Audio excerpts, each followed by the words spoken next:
বেশি বেশি মনে হয়। Yes, perfect.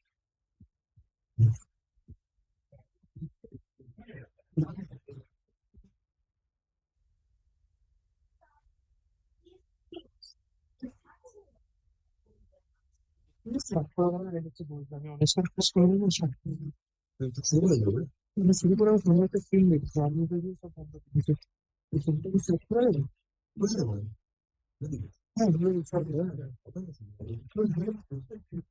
Technical session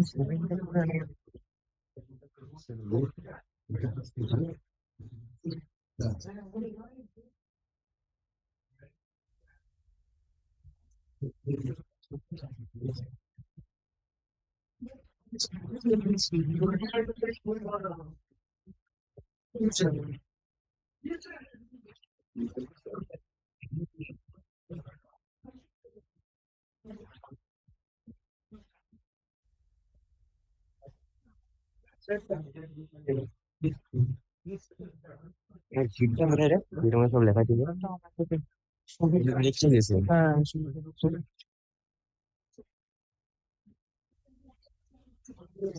Browser, yeah, tools.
Okay. ওখানে যে নামগুলো দেওয়া আছে না ওই লিস্টটা ওটার তো নাম লিখলাম তাই না কিন্তু এই আমাদেরটা আছে কি মানে কিছু না OS 7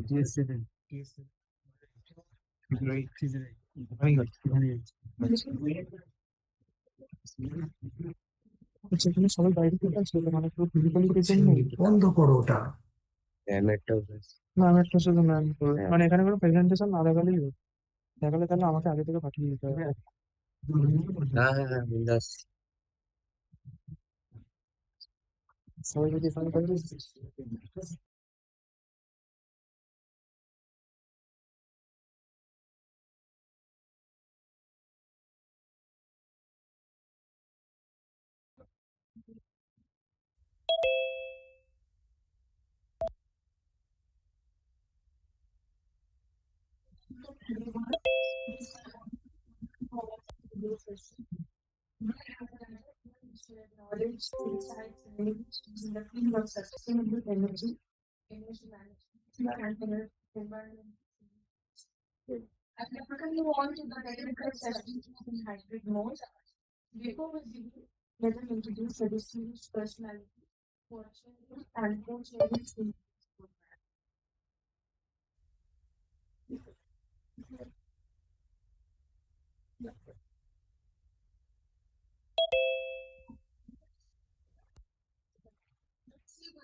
Vidya Chandran ma'am is there.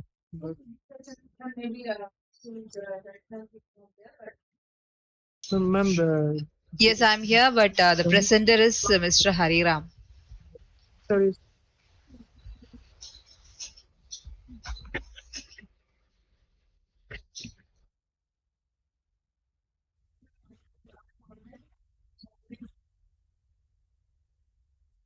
अच्छा मुझे तो शांत ऐसा लगा तब मेरे से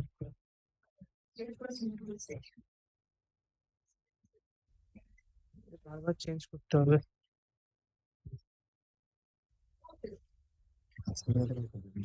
समझ जाऊँ कोई नहीं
This meeting is being recorded.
Yes, yes.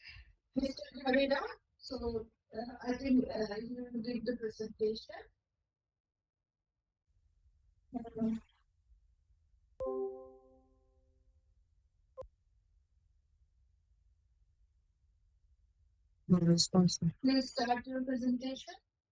Yeah, madam, I hope you can hear me. I'm Dr. Vidya. Hello. Hello.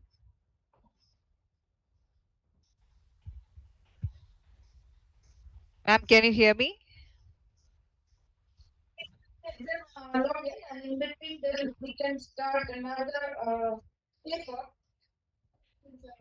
Hello.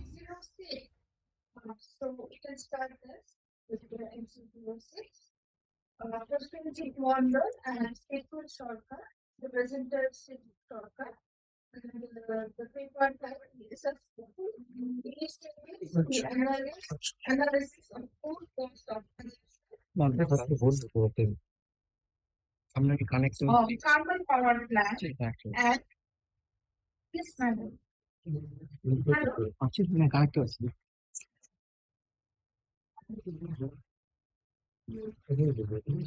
ना ना इधर मतलब स्क्रीन टच स्क्रीन का भी बंदा चेंज एक्सेल खोला है एक्सेल का पूरा एक्सेल का ये फोटो ठीक है अच्छा जी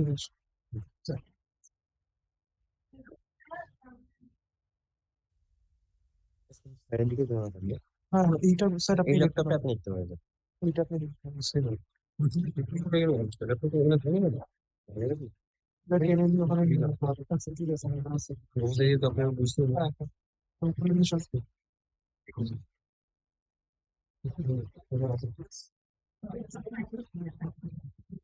ওই দিকে। হ্যাঁ, আমি দেখি।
No,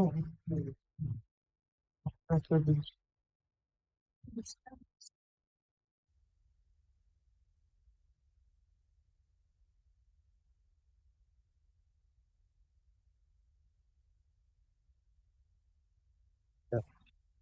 Not that it's it's in the exam. Actually, we see what is yes, sir.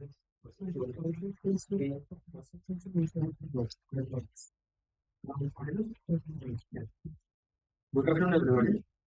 Myself, Prasanna Golden, and with me, Sipul Sarkar. We are from we are working in Damodar Corporation, and today we will give presentation on sustainability initiatives to eradicate some food or documentation.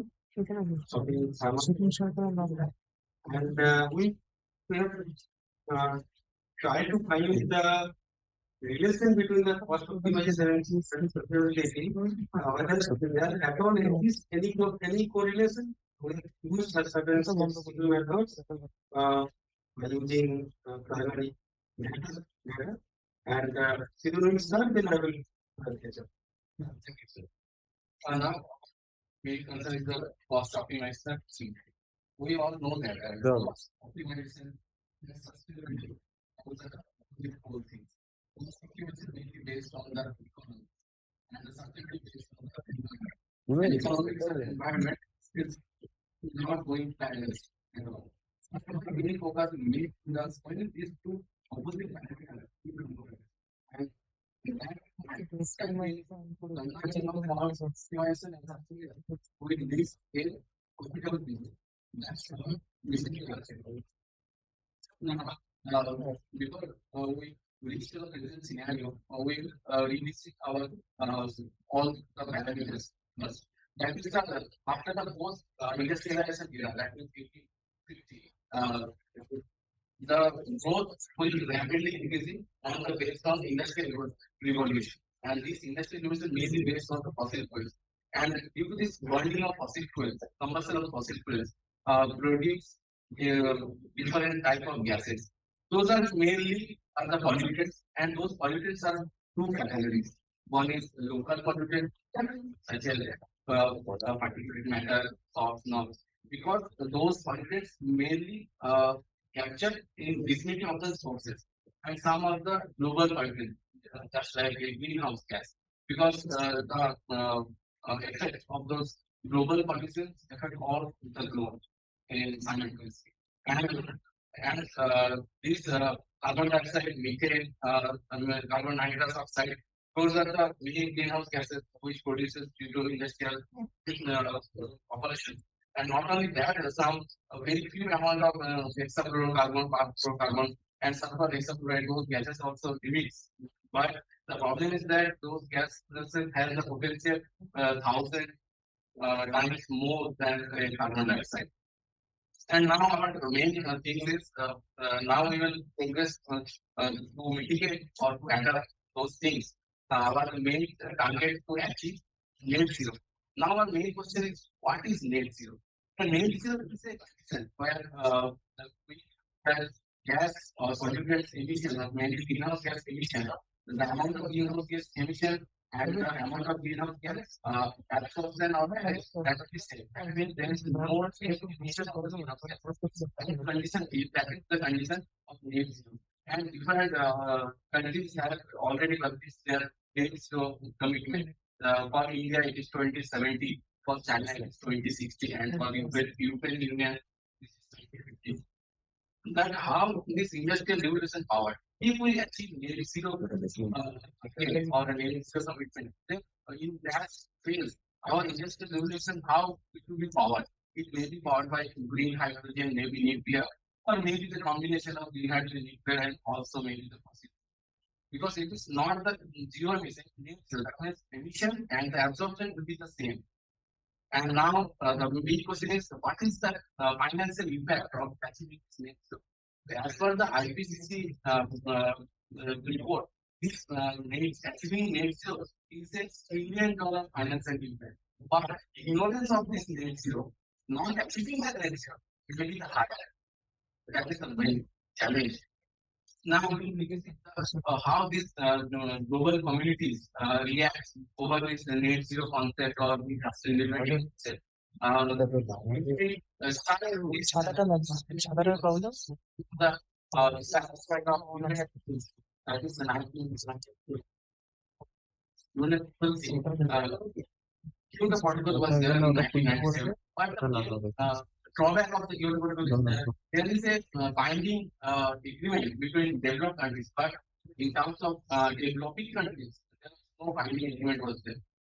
Next, one step ahead, so Paris Agreement 2015, it's a bigger achievement or bigger success because the Paris Agreement first time global community commits their contribution.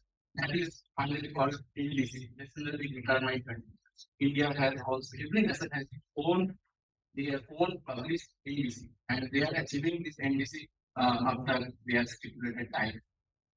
Now, why Paris Agreement is so much important? Because Paris Agreement gives common but differentiated responsibilities between developed and developing countries based on their historical practices. And carbon trading and accounting scheme also adopted. Green Climate Fund is established, and climate release insurance and launching climate risk and early warning system for the vulnerability and carbon budgeting. That means in the Paris Agreement, there is a commitment for going below the 2 degree centigrade of Earth's temperature rise. That is the limit, and how much we are, or how much we can emit to achieve this range zone. That is the carbon budgeting, and this fits the Paris Agreement. Now the present scenario, how we belonging in present day. It is as per the MOE, Ministry of Power data, the installed capacity, although we have more than 50% installed capacity from renewable sources, but in financial year 24-25, as per the NITI Aayog data says that almost 2.78% power is generated from renewable sources. More than 78% power is being generated from fossil fuels. That is the main concern. Maybe the installed capacity of renewable is almost same or more than the non-renewable sources. But in terms of energy, in terms of PDL unit, the percentage is very less for the non-renewable sources. And India is achieving its growth because in 1947 we have only 1.36 gigawatt installed capacity. Now we have in the end of the July 2025 we have 490 gigawatt installed capacity. In 2024 our capital energy consumption is 1395 kilowatt hour. Although it is far below than world average energy consumption, it's also a threat and as well as the opportunity because we have to progress to achieve this average. So, can this world average? But if we catch this world average of energy consumption, and that also emits more CO2 in our atmosphere, that's also a challenge. Now, Indian national electricity policy 2018 also in the same direction. Energy security would be there, and due to this power sector is responsible for 51% CO2, 40% CO2, and 20% NOx emission in the global as per the data available in 2016. And India has the worst case scenario in terms of polluted cities. We have 10 cities, world the most polluted cities in India. Now we will get through the sustainability and cost optimization and salary savings. Simple correct to explain why what is net zero and why it is important that is net zero. The context is that in India the majority of the electricity is generated by thermal power plants, and everyone knows that this is the major greenhouse gas emitter. So here we have little on problems. Statement says that using certain decision-making tools, whether can analyze any relation between sustainability and profitability while choosing coal in thermal power plant. Although we don't have much say in choosing the coal because the coal itself is a scarce material because the availability of coal in our power is so that is a different context. But given given option whether we have any modeling or any tool which can come up with this kind of reason.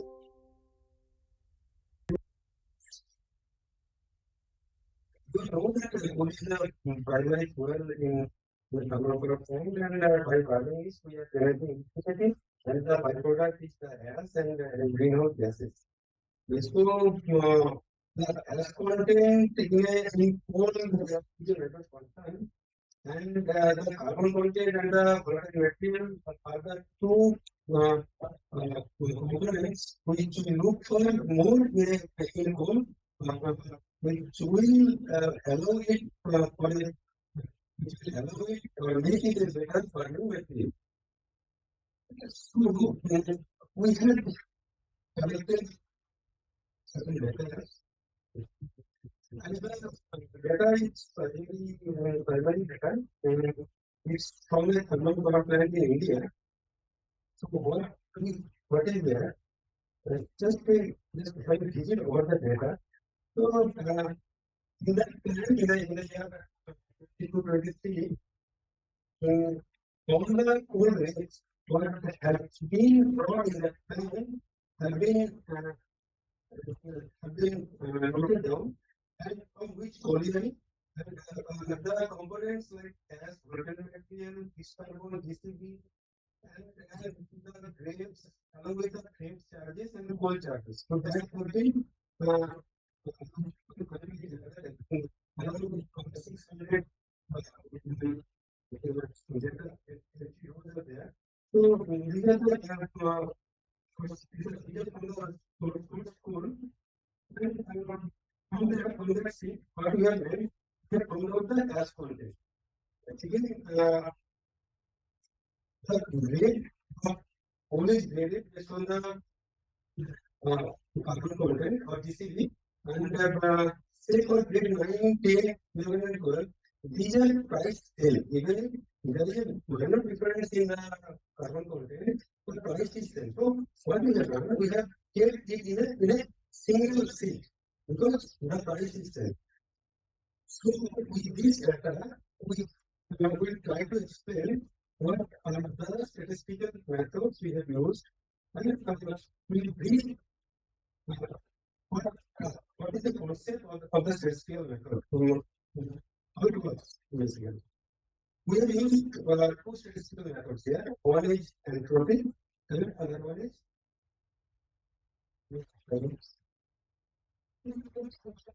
Okay, so to positive we try to okay, that entropy is entropy, as you know, it's a thermodynamic concept, but in decision-making problems, the entropy concept is used. Here, what it is done, the relative point among the attributes are measured based on the value of based on the value of the entropy of the attribute. Try to make it simple that greater is the entropy of the attribute, the greater is the weight. Like it is particular attribute. Another method we have used that is technique for orders difference by similarity of ideal solution. Shortly it is called a proxies. It's very these two are very popular statistical methods or statistical tools. It is complex, but we have used here. And in the proxies method, the basic is that see, when you talk about the code, there are certain criteria which are negative, which we do not want. That's what we do not want. The rate of code is less, it is more desirable. If it is less, it is more undesirable. So that is called cost cutting. Cutting is the market order. It's a good market and cost cutting. I think it told that we can more things, more this criteria code, this more desirable. What we have done, the data what we have displayed from the data, we have used encoding method, complex statistical methods due to paucity of time. I won't be able to explain it better again. See, these are the six attributes as discover, receiving the code cost and trade. So out of these six, three are cost components, negative component, and another three are the positive components. So these are the six attributes which are different units. Say trade or cold cost in rupees, as in percentage, and receiving in kilogram. So we do not have any meaning to say that how much weightage we can give to one pattern. So this tool entropy, they keep it by using this statistical tool to get the weight of the particular criteria. And following to that, what we have done, we have used the method proxies as I told that taken for order difference by similarity of ideal solution. And here, what we have done, we have classified the entire code available each category based on their price. And here, for the grades 90 and 812, we have, see, if we see this table, you can find that the as content of the code, that is a major table. And by using this statistical tool, we have what is the ranking of the alternatives. According to any correlation exists between the code content and the ranking of the alternatives, what we have found using the statistical tools. So, by regression analysis, we have found that this is the equation, and here the absolute value is 0.48 with a significant value with 99% CL. So here it is very clear that there exists a positive correlation, which can be interpreted that with increasing coal content of any mine, the difference of coal of that mine decreases. So this is called coal grade alternate model. Another one is similar calculation for quantity 15, 16, and 17. Even the equation is different, but equation is of the same value is of the same nature by the square value is 0.34 and the significant value of 0.074. With negative equation, this is also significant at 90% CI. So here also there exists a positive correlation and mistake interpreted that we are increasing coal content of any mine, the difference of the coal of the mine decreases. So this is what we try to regime and due to paucity of time, I am not able to show you the calculation. The calculation here, although it is ready with us. Thank you, and we are open for questions if any.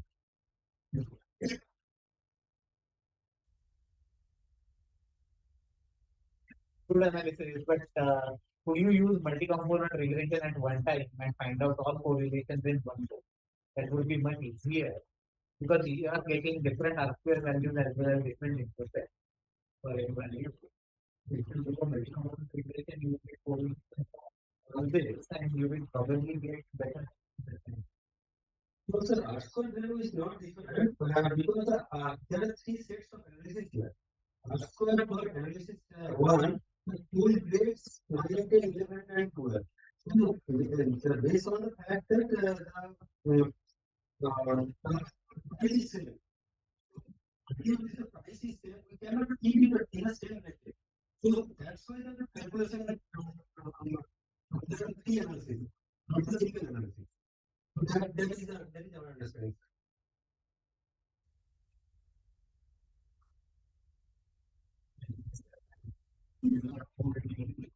Yes.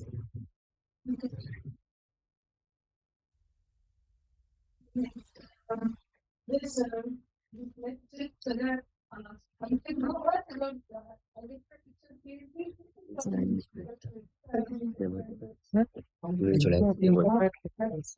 চোলটা খুলে ওদিক দিয়ে ঢুকে যায়, কারো পায়ে লেগে পড়ে যেতে পারে।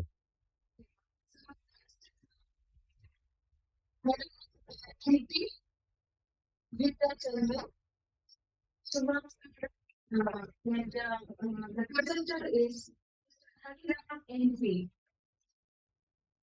and this serial number is as a transformative fluid evolving from concept and category the future and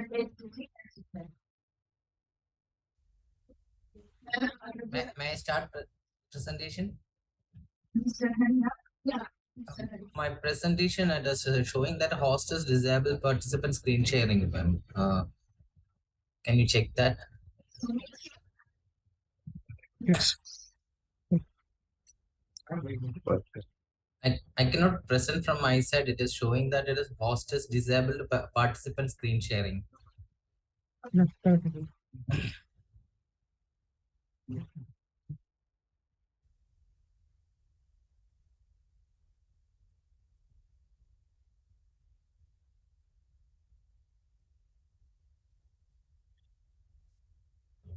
Hello, sir. Can you check my system is showing that host is disabled participant screen sharing.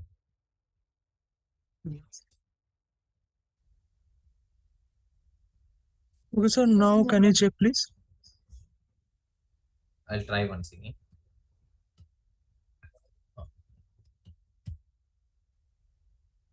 I'm sharing, sir. Can you check? Yes, sir, it's starting. Is it visible now? Yes. Yes. Okay, thanks.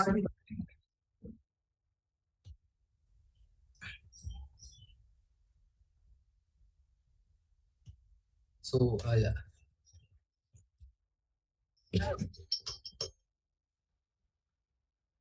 warm good afternoon to one and all. Am I audible? Hello. Yes, sir. Okay. So today I'm going to present about that agrivoltaics. It's a transformative tool and evolving from concept to catalyst in the present scenario for and especially for sustainable future and our SDGs and circularities. So the topic is agrivoltaics or dual sharing, and we are presenting papers. Three teams, three members: Hariram and myself, and Dr. Vidya Chandran and Dr. K. Sudhagar.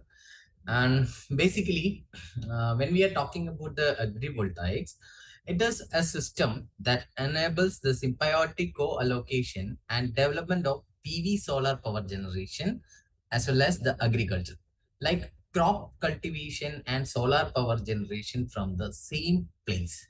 And wherever it is, that is a land, building, lake, wherever it is, we can co-allocate these two systems together as the with producing energy and food together. So this is the concept of agrivoltaics, and it is mainly we are concentrating this paper. It's a review-oriented paper, a conceptual paper, and mainly concentrating due to the competition to cooperate in cooperation concept. It is a symbiotic relationship. Then, because whenever we are talking about net zero, sustainability, energy consumption, everything, renewable energy is the major part of it. So production, generation of renewable energy is a very important thing. And for that, solar panels and solar energy is very important. And for when we are considering the land, it is a land use rivalry is a very big issue in the present scenario. So whenever we are thinking as a concept that can combine and this all ideologies of all the productions in the same land as a co-allocation, it's a synergy and a harmonious approach which can address the sustainability more. So why we are concentrating in agrivoltaics? That's the first point. It is coming from we know that the climate change, land scarcity, rising energy and food demands. These are three major challenges in the present scenario, and agrivoltaics has the potential to address all these challenges in a single way.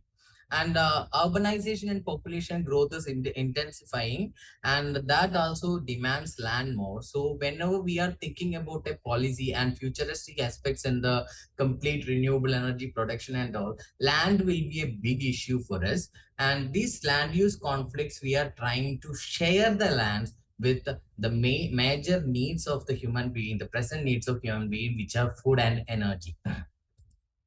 Then the next is I'm going through the concepts of the agrivoltaics. It's very simple. That is, we have the land, agricultural land specifically, and we are implementing and installing solar panels at a particular height or in between the crops. So we have the same from the same land we are getting the production of energy and food with an improved microclimate and little bit crop protection and controlled environmental situations, and even it can increase the crop yield for some specific plants. I'm specifically telling it is for some specific plants only, especially C3 plants. There are some C3, C4 plants are there. It depends on the light consumptions and the photosynthesis. So with respect to that, we can use the C3 plants which needs shades or which loves shade for their growth. And this is very important part in agrivoltaics. And if we are combining the water rainwater harvesting also, we can introduce a hybrid system of water, energy, food. So it is a nexus of energy, food, and water. The same time, there are many areas having issues with electricity when they are coming to the farms. And so especially in food processing, cold rooms, and the community related to the farmlands and all that, reaching the electricity to a particular area will be a little bit difficult. So if you are integrating the solar panels into that farms, agrivoltaics concept in the farm, it will be very comfortable for them to make it more advanced and reduce the losses. When it is coming to the working concepts, we know that it is the integration. We already told that it is the integration of solar panels and the agri production. At the same time, we can use the agriculture in the sense we are taking plants, livestock, and everything together. So we will get the partial shading, dual use of lands, and with the help of the elevated and even vertical solar panels also helpful for that. First of all, I'm going to talk about some terms that we are using in the present scenario in academic and research fields in the name of agrivoltaics. That is agrivoltaics, horticulture PV, PV agriculture, agro PV, agrovoltaico, agri photovoltaics, and aglectrics. agrovoltaics, and solar sharing, agri-solar. These are the terms using for the same concept in different region ways. These concepts have different names, and all these names are coming in research fields, research and papers also. So we can classify the agrivoltaics with respect to different systems. First of all, we can start with the agricultural outputs. If you that name of the concept of the system is changing with respect to the product, that is output we are getting from the agricultural aspects. So first one is agrivoltaics. Obviously, it is coming from crops, arable land farming, grassland farming, and horticulture. Even floriculture is also possible. And second is the term is range voltaics. That is mainly range voltaics is concentrating for the terms livestock. When we are growing livestock, especially cow, poultry, sheep, all these things coming under the solar panels, that we can talk about the term we can use as range voltaics. Then next is aquavoltaics, obviously related to aquaculture, and the present scenario, algae growth. Algae cultivation is coming up, and that is this solar agrivoltaic scenario is very good and very comfortable in this area. And last one is apivoltaics. Apivoltaics is just based on apiculture, that is bee farming. So next is system designs. We can classify the agrivoltaics into two, which is open and closed. And open is mainly overhead interface and vertical interface, which is directly we are implementing solar panels about the this one without any controlled environments. But in closed system, it is mainly focusing on the greenhouse. In the greenhouse, we can use the PV fences also. The greenhouse is in a controlled environment agricultural system. In that, we can implement the solar panels with respect to the light needed inside it. Then next is with respect to the mounting of PV, we can consider it as fixed tilt and dynamic, and different scales are also coming now, and major products are livestock, fodder, meat, dairy, algae, fish, staple food, poultry, fruits, flower, vegetables, and main crops. So these are some different examples I discussed before. Like one is first one is crop production. Crop production is showing that a crop is grown. It may be in between rows of the solar panels, and some other crops can grow under the solar panel in the specific shade itself. Then animal husbandry. Then ecosystem services will increase. Then we can go through the reinforced regular mounted systems are there, vertical mounted systems are there, and it's a vertical mounted is more convenient for the more machinery oriented agricultures, and crops grown between underneath panels are there. Even we can set the tracker still mount, which can optimize the solar generation, energy generation, and plant growth in a particular level. Then next is elevated and reinforced panels. Then greenhouse solar. Greenhouse solar system is very convenient for controllable systems, which is advanced in some high range regions for berries and all. Next is we are going for the two things, which is Fort study and evolution of agrivoltaics. Fort means simply this is feasibility, workability, operability, and technicality of a particular system. So if you're considering this agrivoltaics, obviously agrivoltaic system is easy to implement and it is feasible because it is not a rocket science, and because it is compatible with existing solar and agricultural technologies. It is very conveniently scalable across diverse climatic zones and terrains. Obviously, some climatic zones is not that much supporting agrivoltaics, but the mainly some systems having good land area, the having the production of solar, more production of solar energy, there we can implement the system also. Then vice versa, we have a solar farm, but now we can think about growing plants under it, already existing solar farms. Then which is when we are thinking about workability, applicable to both smallholders and commercial farms, even if it is convenient to make a agrivoltaics on a house, that is that can make energy and food self-sufficient for a household. Then it requires coordinated planning between agriculture and energy sector, and dual use system increases land productivity and values, operable with a minimal disruption after basic training and integrated farm practices. When it is coming to the technicality, it's needed integrated solar crop system design. Especially, we need optimized concept, because we have to know that what is the need we have to concentrate, whether it is agriculture or it's energy, or and we have to find out an optimum concepts and optimal design. Then, when thinking about the evolution and the history of agrivoltaics, it started in 1980s with Adolf Hotzberger and Armin Sastro. But in 90s and 2000s came to there were Germans, and after that it came to the Japan-based development.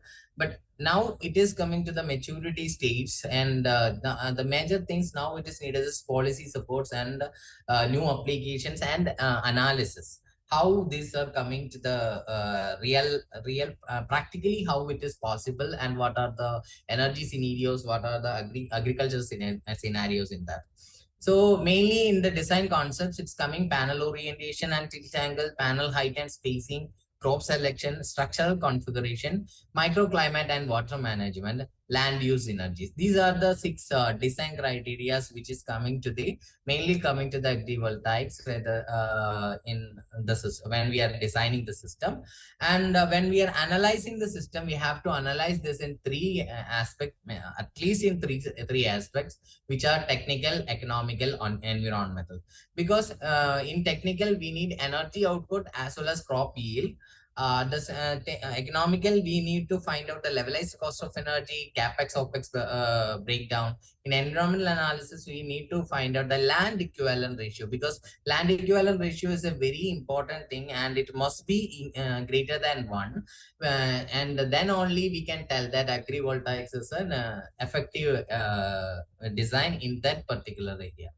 Then when we are going to the SWOT analysis, strength, weakness, and opportunities, threat analysis, we can easily find out the internal positive ideologies of agrivoltaics. Saying first one, obviously, it is related to land use. Second, CO2 emission reduction will be the. Then third is microclimatic regulation. This microclimatic regulation is very important as with respect to the agrivoltaic system, because under the solar panel it is creating a different climate zone, like a shading climate zone, and this climatic condition maybe at the same time it will be helpful for some crops and it will not be helpful for some other crops, because some crops which are the sun light loving crops are there, and the light intensity will be high for them, and that types of crop is not usable for the agrivoltaics production.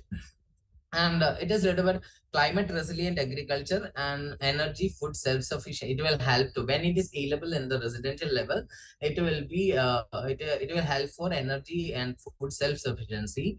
Then its external positives are, it's a decentralized energy and food production. It will create economical opportunity, and it will strengthen the community engagement, even the social well-being, and all these things will come up. Because when nowadays you know that with respect to the climate change, lot of issues are coming for the farmers and all. So it will be helpful to control a little bit about the farming system, agriculture system. At the same time, it is producing an extra income for the farmers. And this one is directly encouraging the policy supports and the UNSDGs. When we are coming to the weakness and negatives, that is high initial cost and energy efficiency and crop productivity trade-off will be there. Water management and irrigation issues will come. Complex operational and maintenance things will come, and shading issues will be there. Obviously, economical viability and financial barriers and regulatory and policy constraints are limited crop varieties and market risk are the threats in that. Then when we are thinking about the impacts, we already discussed about the livestock production, crop production, and mechanized crop production, greenhouse production. Then habitat restorations will be there. Gradually, it is coming with the renewable energy production will be there, and this is the major impact. Obviously, GHG emission will reduce. Then avoided deforestation and land use efficiency will be more. Land restoration will come, and if you are integrating that renewable water resources with rainwater harvesting with us, we can use water use efficiency, and even pollution prevention will be there. Then biodiversity conservation will come. After that, the climate adaptation and increased resilience will be an impact of the agrivoltaics. And the sustainable development goals, it's directly linking with the agrivoltaics impacts. So when we are coming to the categorization, it's a strength directly going to the eight strength areas, which are no poverty, clean water and sanitation, life on land, and reduced inequalities, climate action, industry innovation, and affordable clean energy, then zero hunger. So these are the major SDGs we can directly impact with the agrivoltaics. And the coming opportunities are obviously life on land, because when it is coming to this the microclimatic condition and shaded areas, it will act as an extra ecosystem, especially if we are introducing in urban systems. And second is good health and well-being. Then quality education will come. When we are training them, we need a many trained skilled persons in this farming sector and all, when it is coming to the agrivoltaics. So we need more skilled persons. Then decent work and economic growth will be there. Then gender equality and responsible consumption and production, it is a major threat and weakness together coming this that, because when it is coming to the responsible consumption and production, we have to find out which the trade-off will be a big issue in that.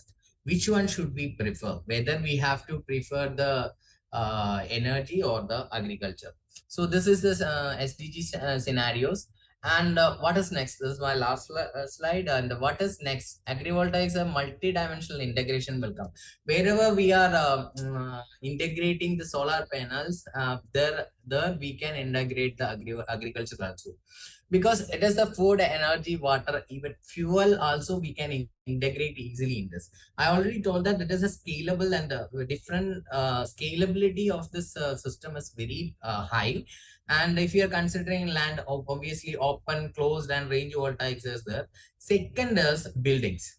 Building is building integrated or building based agrivoltaic system. We can nowadays that growing plants and building is very coming up.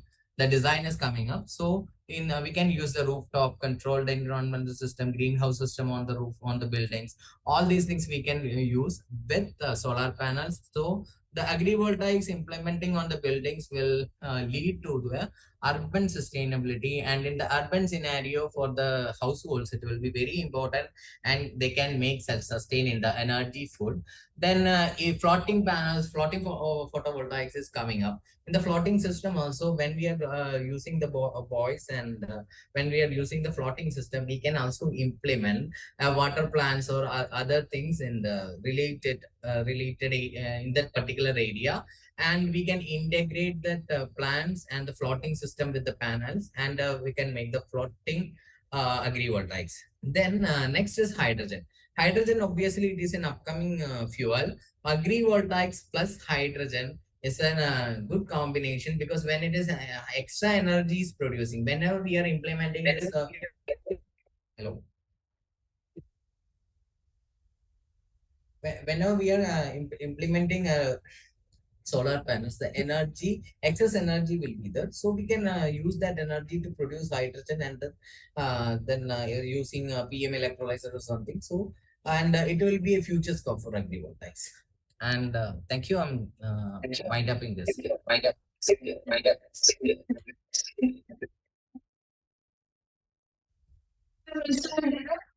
a detailed analysis, very nice. So next is we have running out of time. So Hemant Roy. Yes, ma'am. Yes, ma'am. Okay. Next speaker, presenter, MC paper number 860. Ranking corporate sustainability in India's power sector, multi-criteria research and approach using AHP. Myself, Hemant Roy, and Dr. B.K. Chaudhary. So Hemant Roy is the presenter. So please, Hemant, please make sure that you complete it within 7 minutes.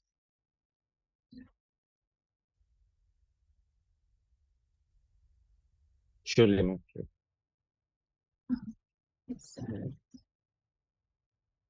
So is my screen visible? Yeah. Very cool screen. Sure.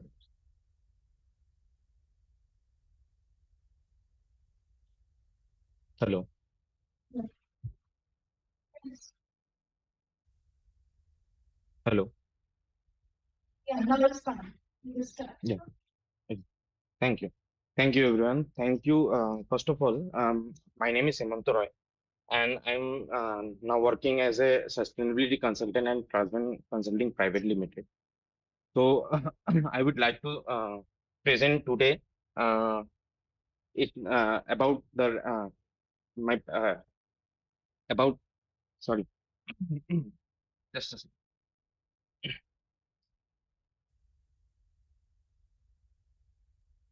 So I will be presenting my research on ranking corporate sustainability in Indian power sector, a multi-criteria decision approach using AHP. This work looks at how ESG reporting can be structured and evaluated to support Indian net zero 2070 commitment. The power sector is the central to Indian energy transition, and the goal of the study is to create a fair and transparent method of assessing how well company is in this sector are performing on sustainability.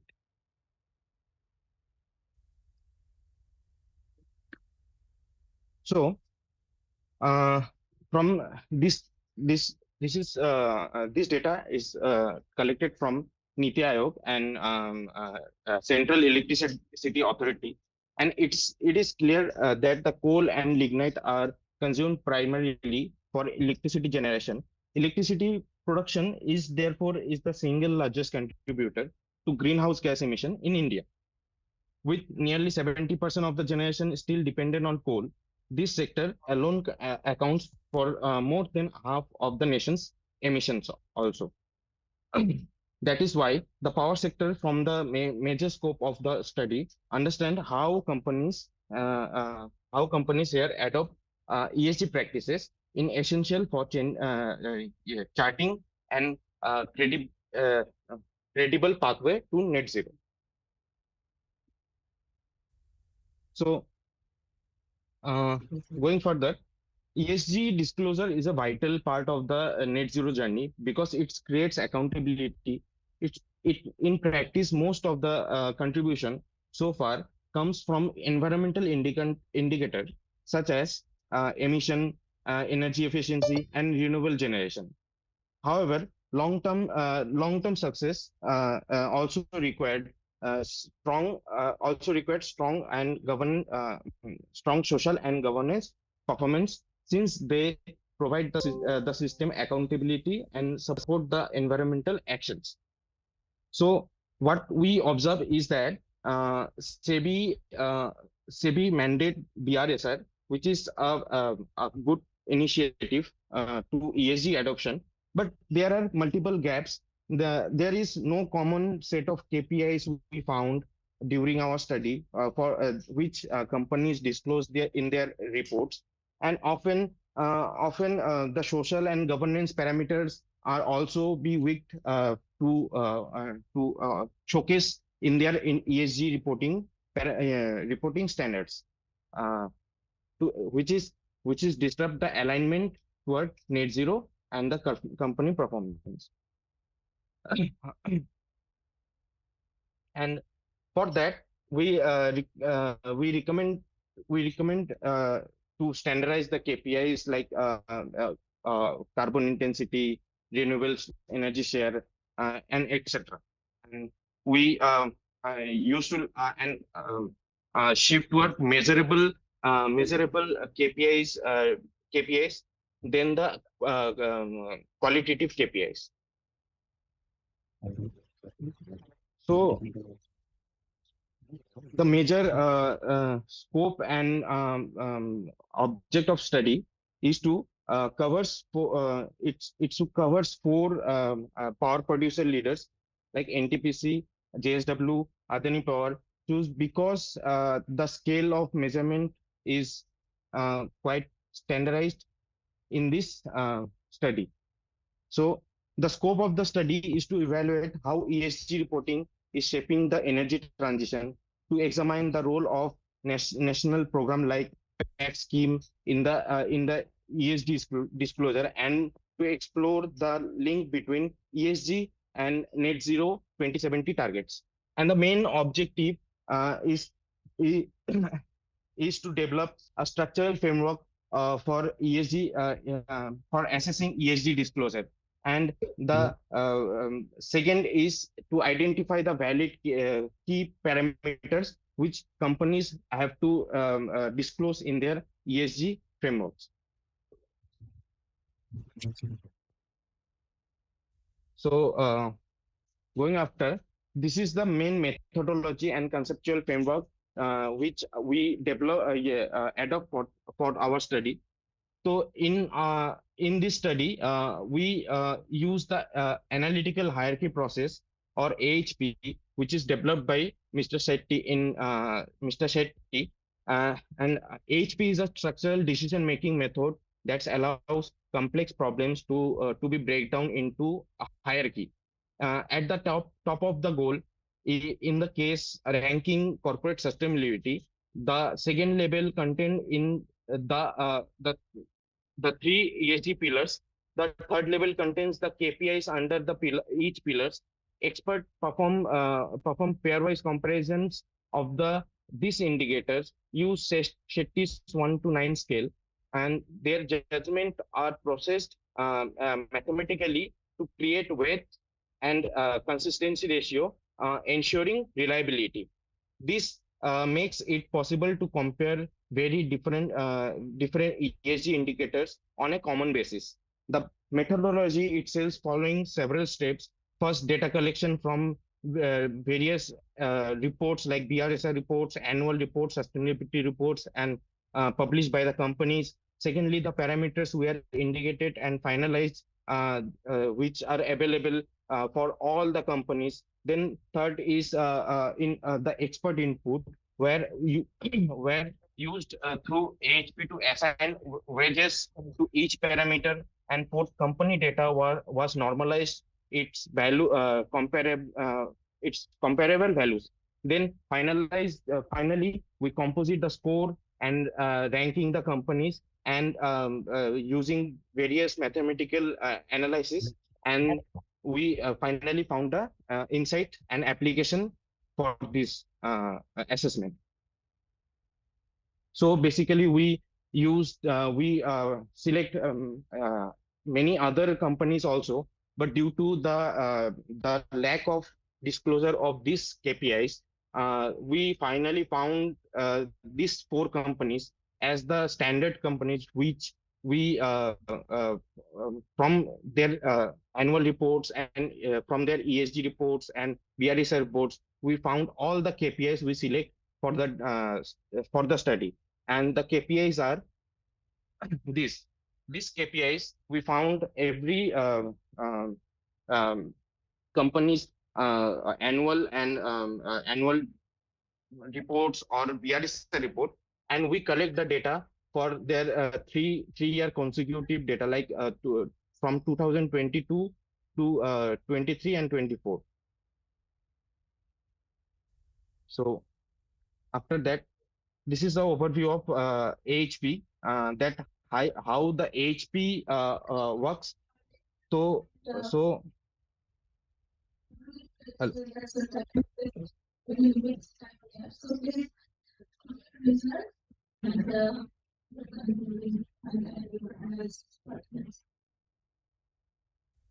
hello.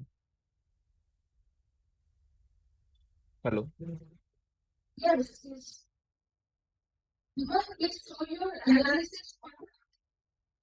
Since we are running Yeah. out of time. You are not clearly audible, ma'am. Hello. Please show your, please show your analysis. Oh, so sorry. So after doing all the analysis, we found this environment analysis in environmental section. So in this, we can show that the AHP and entire analysis shows the NTPC is the highest performer. It has rank 1, followed by Adani, then Tata Power, and then JSW Energy in the environmental section of their ESG disclosure. And then in social performance, here NTPC again way forward, because NTPC's disclosure toward these social parameters is quite well than other companies, and it's followed by Tata Power, then Adani, and then JSW.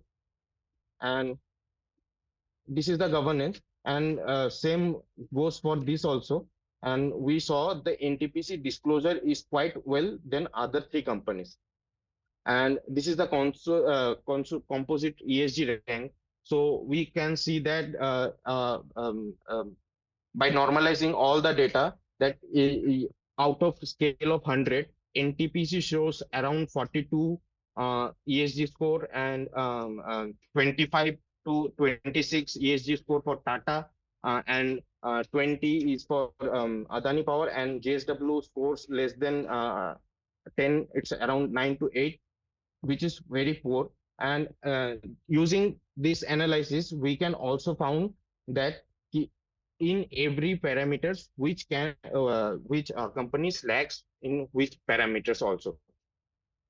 So this is the way forward is to elaborate this study, and by sorry, by elaborating this study, this tool can be further developed in large scale, using multiple data which is properly disclosed by the companies, and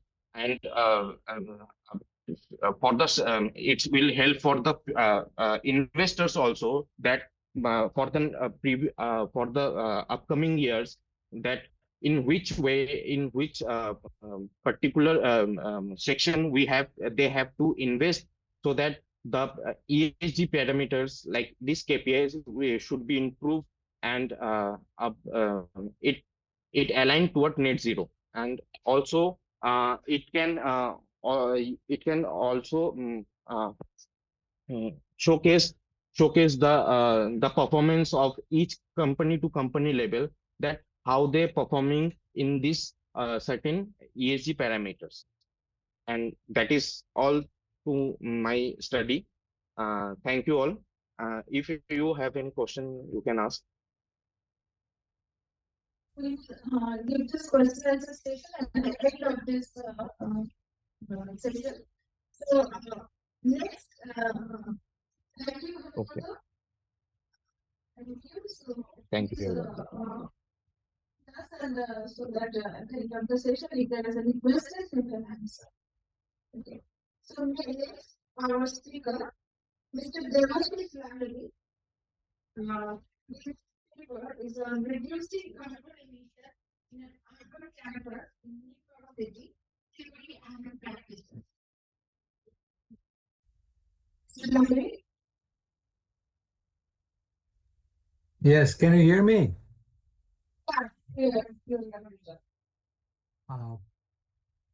Would you please allow share from my desktop?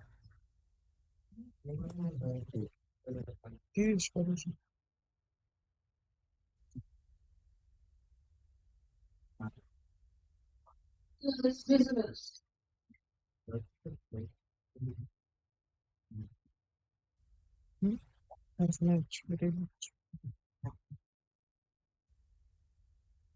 Are you able to see the screen?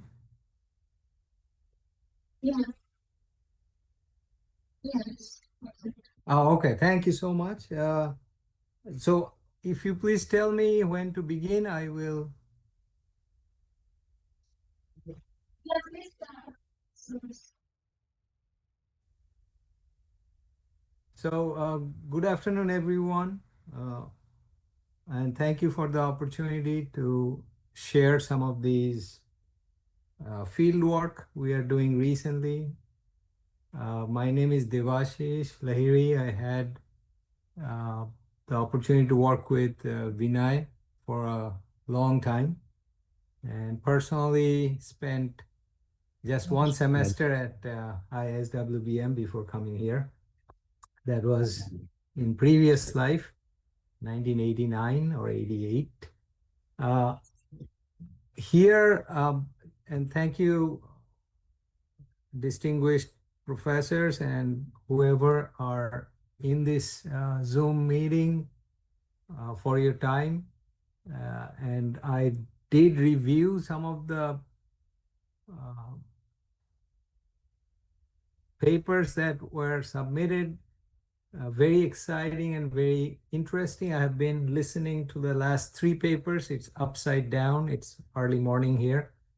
But let me go ahead and take about 15 minutes to run through what we have found in a carbon emission reduction approach at an university. So to be clear, we are at Columbia University's Teachers College. If you are able to see the screen, kindly confirm. Yes, we can see the screen. Thank you. So it is one of the older schools built between 1888 to 1902 in the US. One of the highly ranked schools. You might have some present in this seminar who are studying there or their kids are studying there.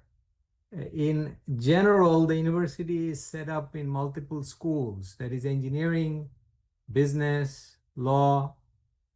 And this school we are looking at is a college portion, which is a graduate school for teachers.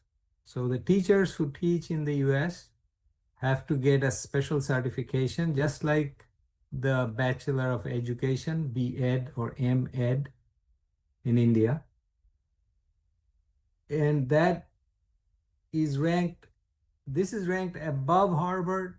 So very, very good school, and have been in the forefront, not forefront, but they are already part of a consortium to make sure they try a net zero policy, or at least start thinking about it. So we had been engaged as a company, Socotec, for a while with this Teachers College and Columbia University in general. But this particular one is about Teachers College. And it came to fore because of the local laws. In the city of New York, you might understand that, just like we heard, the emissions from power plants are a large component of the Indian spectrum. Here, buildings, particularly the air-conditioned buildings and the residential buildings, because of its heating and cooling and whatnot, takes a larger portion of the energy use. So US energy usage, manufacturing is less, transportation and buildings are a little higher. So just as a perspective, it approximately uses, in some estimates, the federal estimates, between 20 and some percentage, so 23, 22%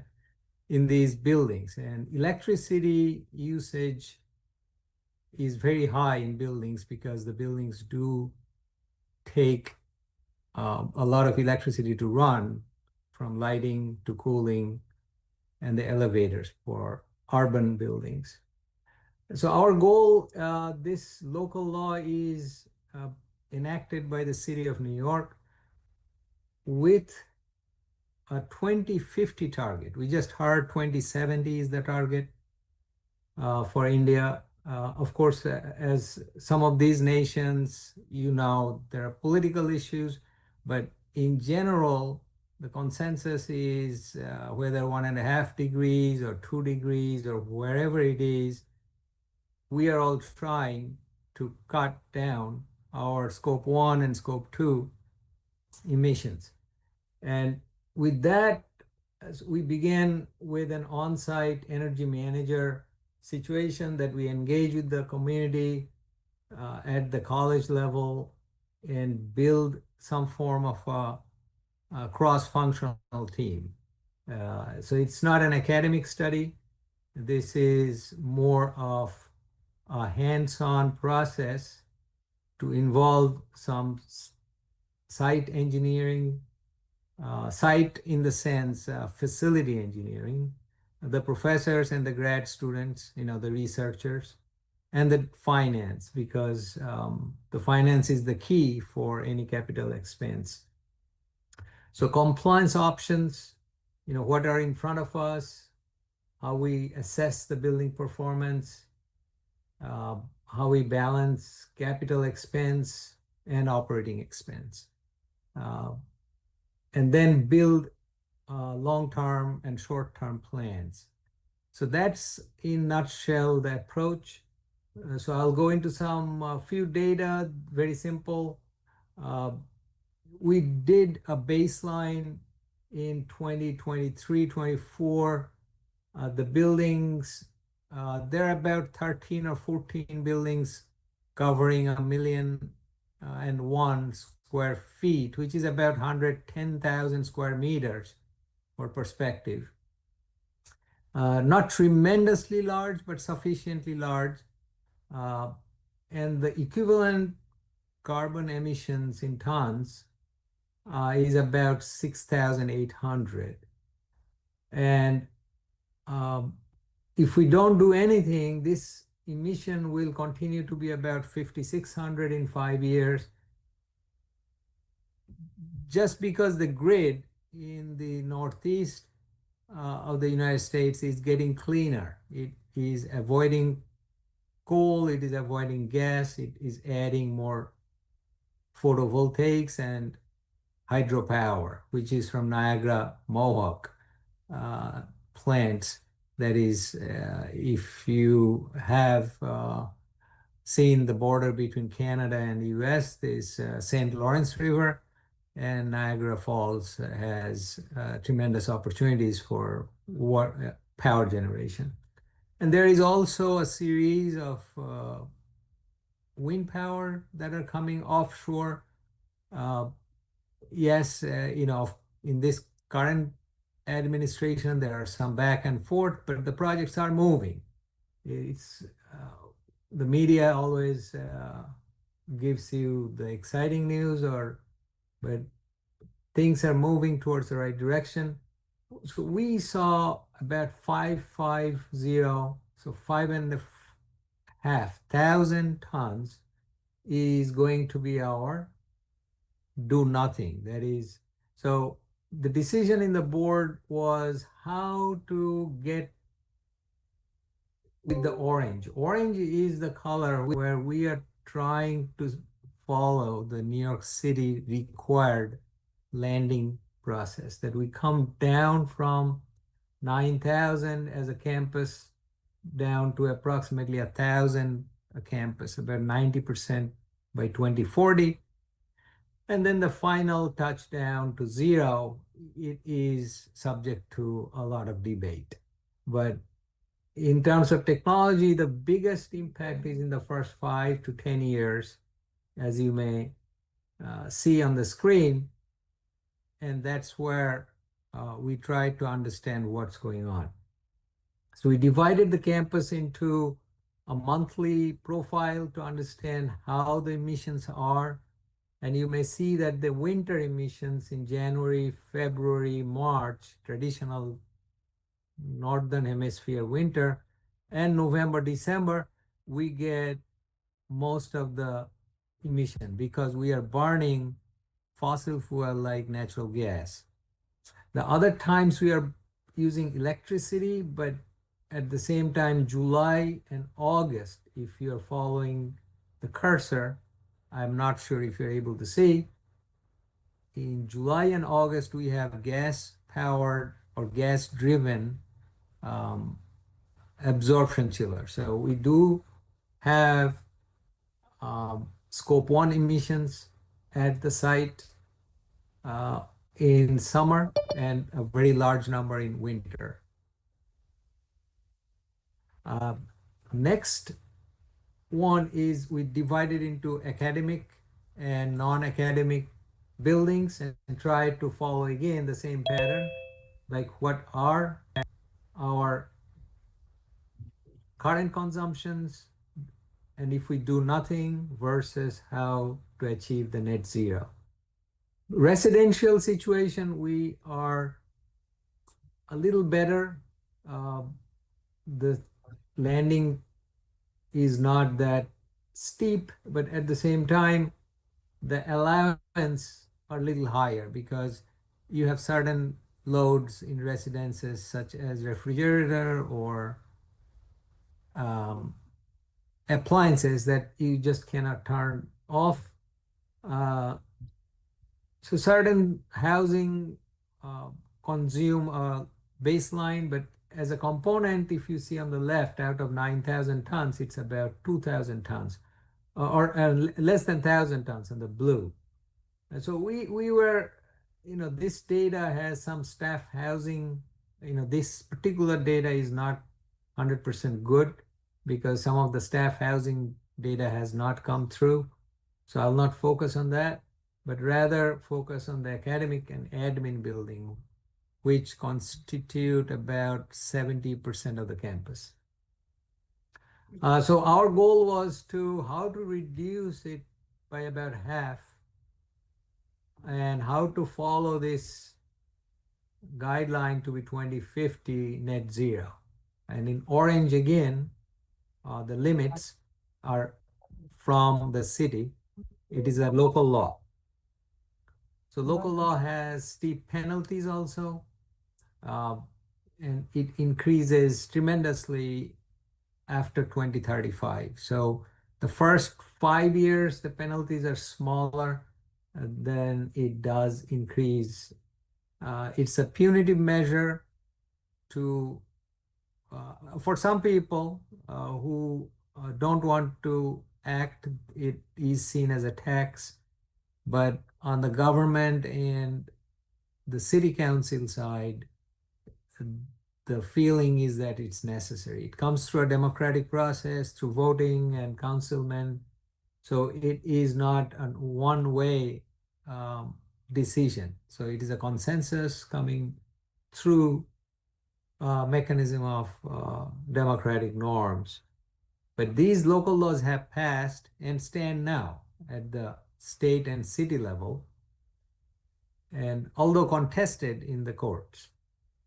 Nonetheless, for us engineers, our goal is to help find the solutions. What are the technical solutions and what are the economic impacts? And particularly with students and their movement worldwide is kind of different. And we started with the lighting retrofit, and you can see that's what we call a simplest solution.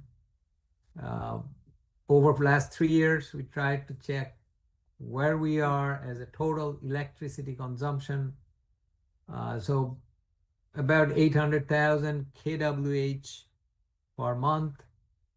We slowly are now, not consistently, but we have touched below 500,000 kWh. So it has been a positive result, but we do have to do better and come down another maybe few percentage. From lighting, there is not much to harvest. We have to go now to the chiller plants. So we came through, I'm just sharing our outline of the report, like we do a baseline from the site walkthrough assumptions, use the targets, and then start with envelope, what kind of solutions are there. Windows are a huge part of heat loss and heat gain. because it's very well insulated, and on top of that, it is also a source of leakage. Additional insulation, roof insulation. So the focus is to make sure the envelope is tight and efficient.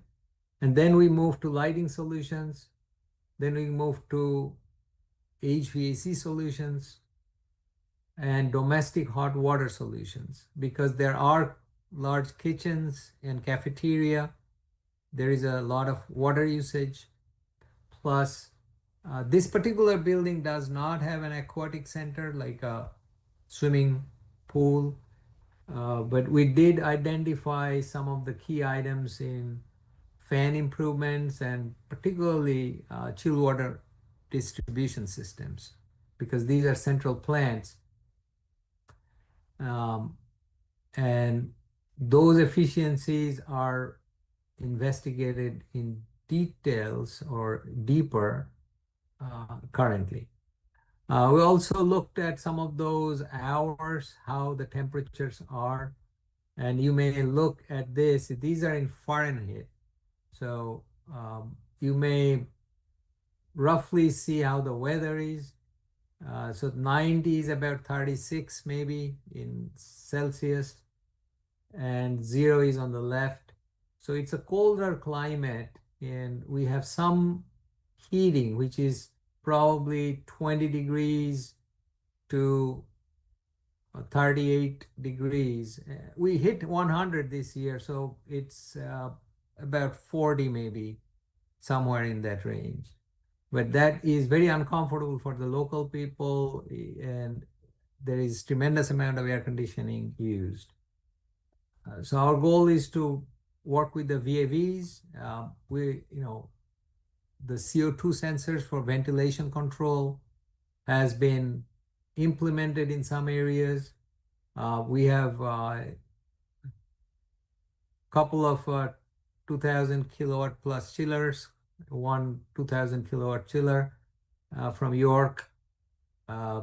Those consume a lot of natural gas, and that is creating a lot of emissions. So we're trying to switch back to electric chillers. We had used Thermax from Pune in another building, which do have a little better performance than York.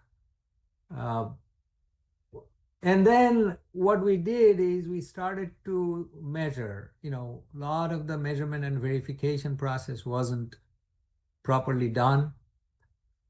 So submeters, particularly on the steam side, the vortex shedding meters, what you can see on the screen, on the steam distribution, some ASHRAE guidelines we are trying to follow on the air handler ladders. If any of you are working with Johnson Controls or any large controls companies, that's very standard in most places to have a good programming in the building management system for newer buildings. Columbia's buildings are very much like IISWBM, large, old masonry buildings with windows that are ancient, and it has a lot of challenges.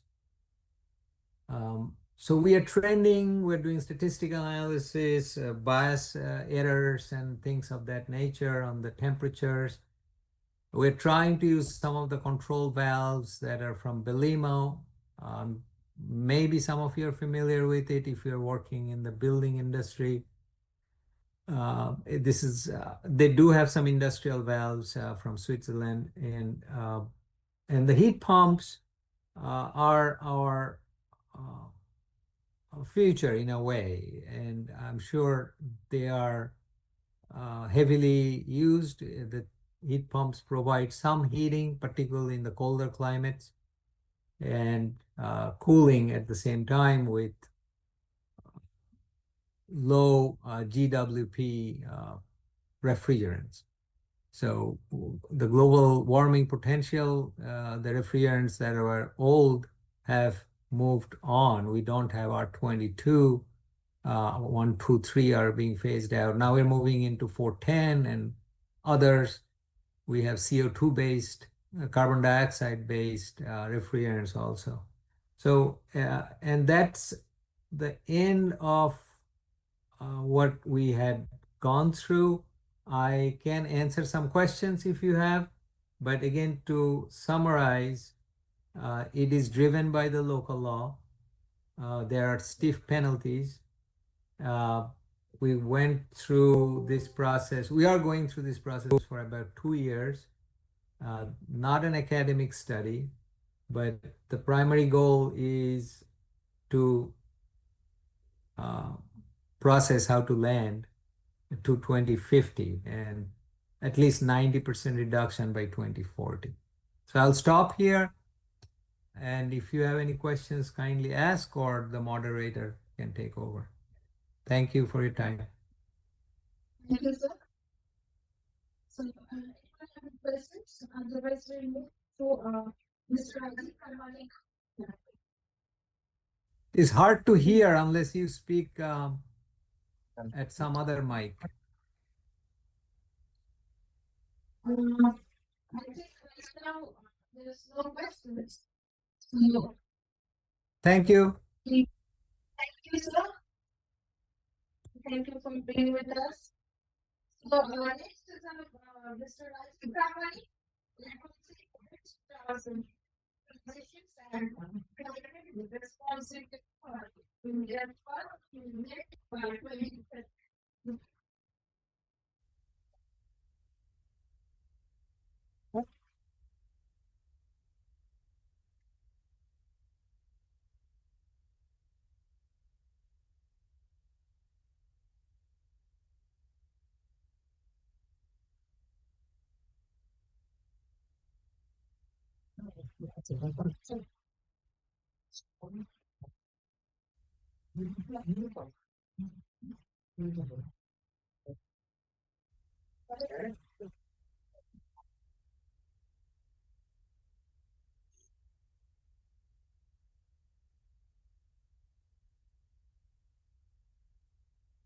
Please, sir.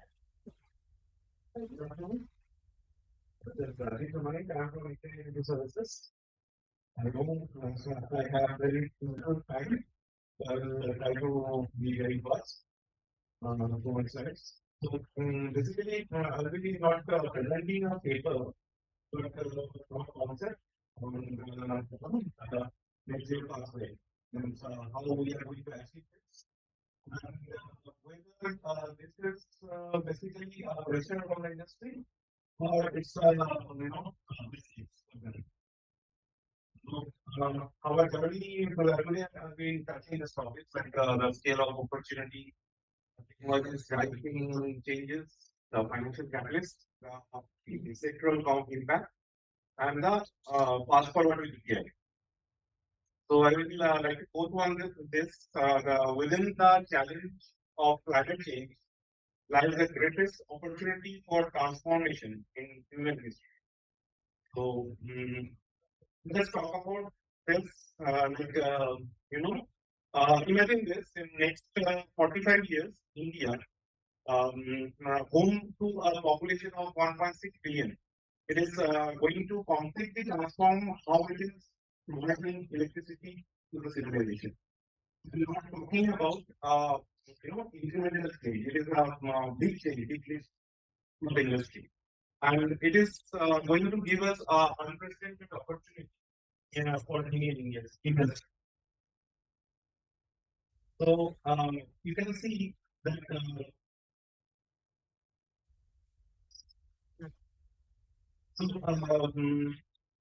So what is net zero basically? Net zero is basically we are going to achieve zero carbon by 2070. So it is like the numbers are scary. It depends on the fundamental of our company, of our economy and industries. So investment environment is massive, but the opportunity is also there. What we are targeting? We are targeting 500% increase in electricity generation. We are going to invest 160 billion in every year up to 2030. So the numbers are big. But basically, are we starting now? No, we have already started. The journey is already started. So we have already actually around 100 gigawatt of solar energy and 48 gigawatt hour of more potential under construction. Our target is what? By 2030, we need to achieve 500 gigawatt. So India is rapidly growing like a solar power, it is solar energy, clean energy. So what is the breakthrough technologies available right now? There are a lot of very different technologies available. Those are not only in lab scale, but they are commercially viable, and most of them are coming in for implementation in 2026. For example, I will metro as a major solar technology. It is already developing, and it is 35% efficiency we have already achieved. There are sodium ion batteries, which is basically sodium is available in abundance. It will be replacing our lithium ion battery, which is costlier, around 50% costlier than these batteries. And sodium ion batteries having energy density of 127 watt hour per kg. So the energy density is higher.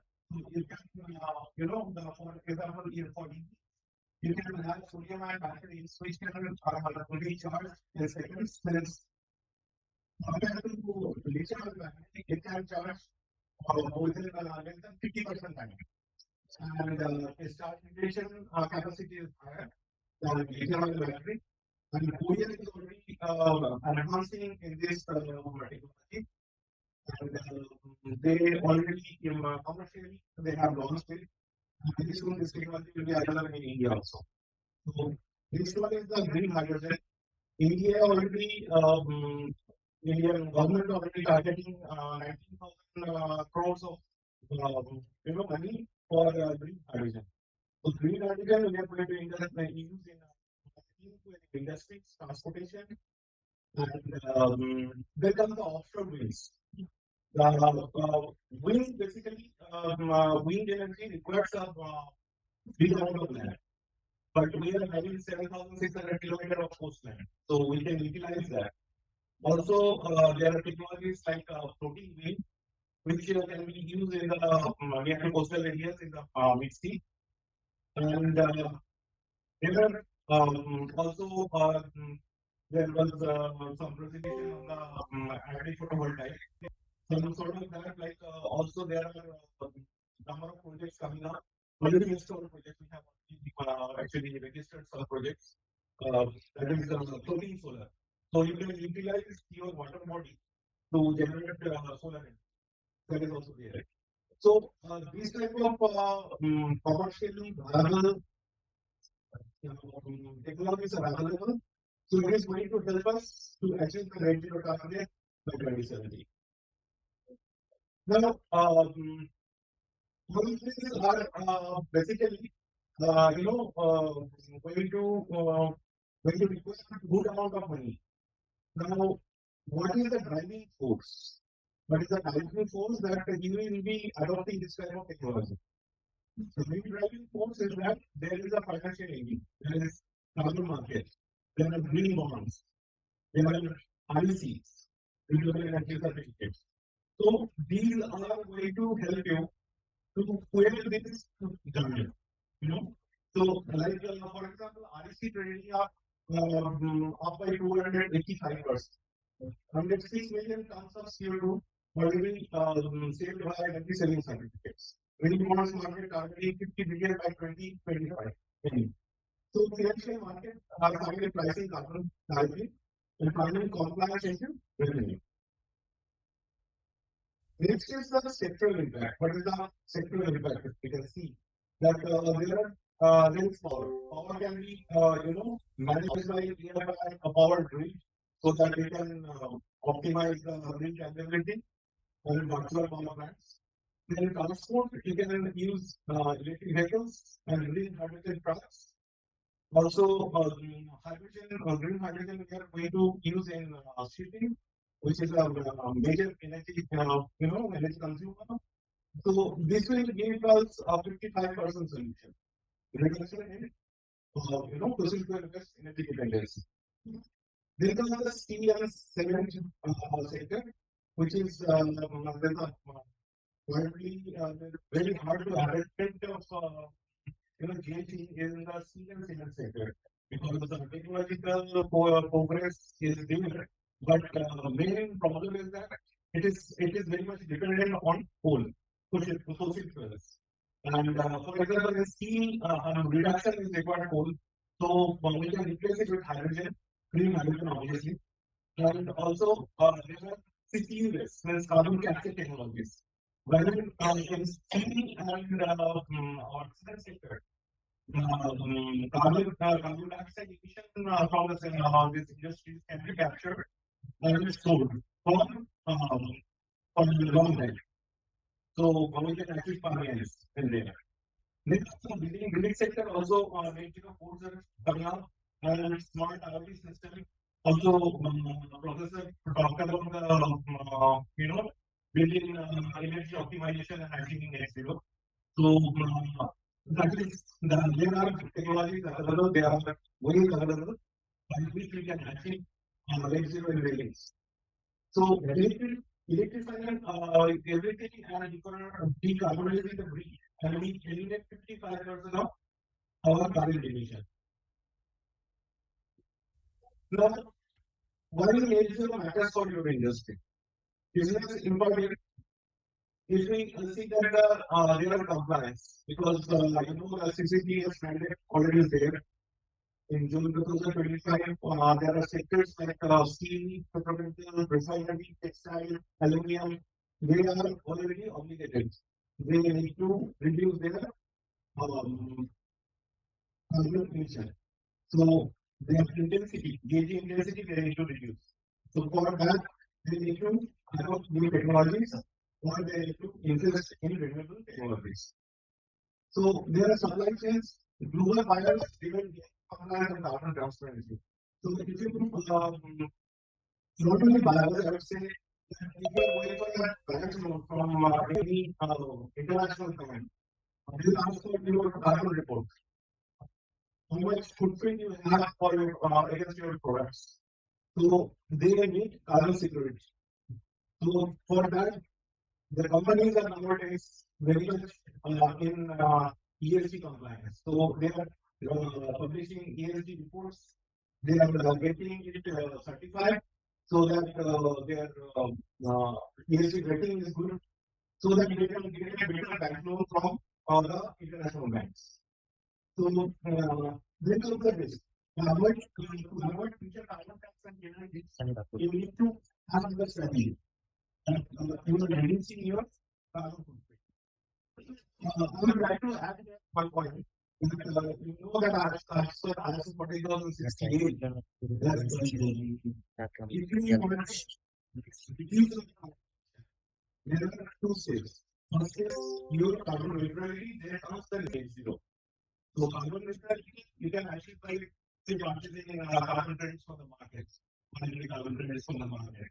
But to achieve net zero, you need to have a better technology. You need to implement renewable projects. You need to implement energy efficiency projects so that your actual emission reduce. Also, you need to adjust, and you need to capture your carbon.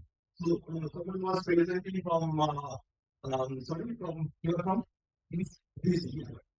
In the BBC presentation, they were talking about net zero that how much you are, whatever your emission is, you have to capture that. You have to absorb that. So that you are becoming net zero. So you must have a technology that will reduce your emission and make it zero. Like I said, that in steel industry you have to capture 50% because you cannot avoid your emission. So then what is our way out? You have to capture that. So then comes the opportunity. This is actually competitive advantage because in this way, like CTTs allows you to earn this as well. So if you can go beyond this, I would say in another way, that if you can achieve whatever you are targeted, more than that, then they will get carbon credit certificates. So you can trade those certificates and earn revenues. So this way, your technology adoption not only even also imagine but it will become speed. Now, regarding the how we can help this journey. ETL is actually this field for last 15 years. So you are having more than 3,500 companies and like other sales, Hindalco, then ATGC. So in the market, Shell, Vitol, this together.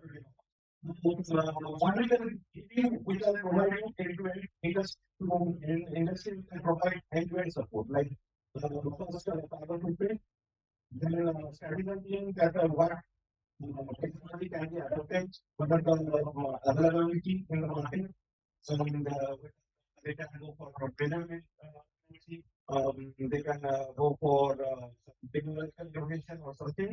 So we can help with them. We can also help them in audit and even also we can help us in trading those services. So it's a complete package, we can say, from proofing to trading.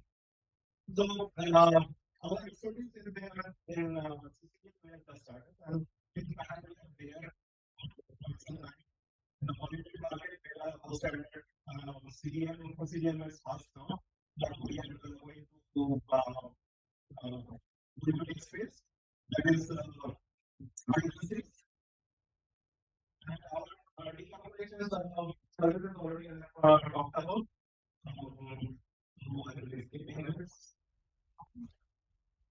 So, so what is the strategic advantage? Strategic advantage for the business case is that regulatory compliance, good penalties are less CCTS, so that if you can move ahead fast and efficiently, then you can avoid penalties, not only penalties, but you can earn contributions and monetization. Also, brand leadership definitely because of that brand leadership, people are reports, which also we are operational efficiency and definitely operational efficiency. Your basic cost will reduce. You will earn more profit. So we can help you in terms management responsibility to powerful business assets. So the size of operation so the time for transformation is now India's steel company is the largest economic opportunity for our lifetime. The technology is ready and the market is ready. We have to be ready. To adopt this needs a pathway to achieve the net zero by 2030. That's my take. So thank you so much. If you have any questions, please. Yes. Yes. Nice. I would say that this is our contact. Thank you so much. Thank you for the opportunity. Thank you very much. In the next presentation, right. So, I would like to request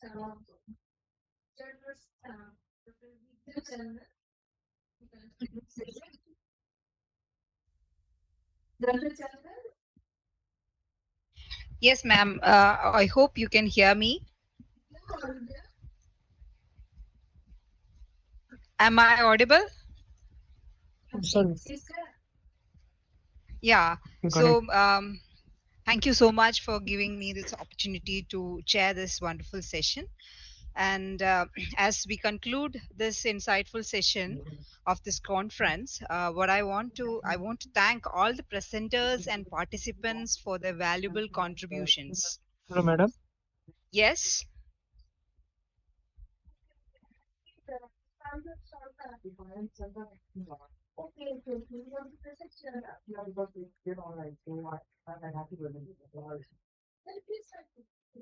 So next, we have another, sorry, this present another presentation.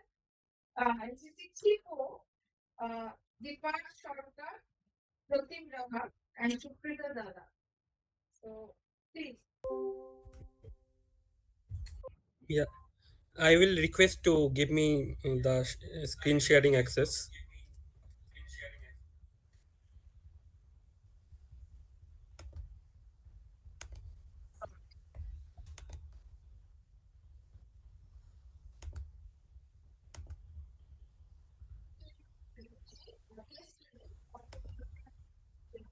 Visible?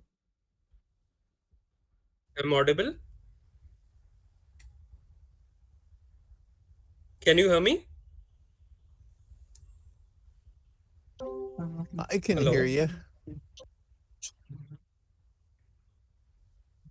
Okay.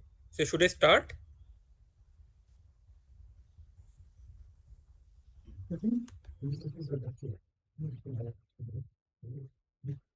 Okay. Okay. Thank you, everyone. I hope everyone can hear me. So, without taking much time, I would start my presentation. So, today we are here to present our paper on techno-commercial feasibility of a circular and climate-resilient model in the floriculture value chain, a case study of Kolagat block, West Bengal. This paper is presented by the lead author, Mr. Dipan Sarkar, myself, Pratim Raha, and Shukrito Dalal, who is present in person in the venue. First of all, I would like to thank AE for giving us this opportunity to publish this paper at Net Zero conference today. Without taking too much time, I will get into the presentation. So today we are going to, I will quickly going to cover the background and context of this research, and then I will hand it over to Mr. Shukrito, who will take us to the context and study area and research methodology, and finally, Mr. Dipan Sarkar will go into the analysis and we will conclude the session. So quickly to start and or set up the context of this research, we know in India floriculture plays a very important role. Lot of smallholder farmers are associated in this sector, but floriculture value chain in India faces lot of challenge, and some of the challenges which is pointed out over here are climate change, climate change induced erratic rain, heat waves, and other problems. The second most important problem that is faced in the sector is soil degradation. That is mainly because of application of uncontrolled fertilizer and chemical fertilizers. Also, this sector, specifically the smallholder farmer, are getting affected by rising cost. It is affecting the business viability of floriculture.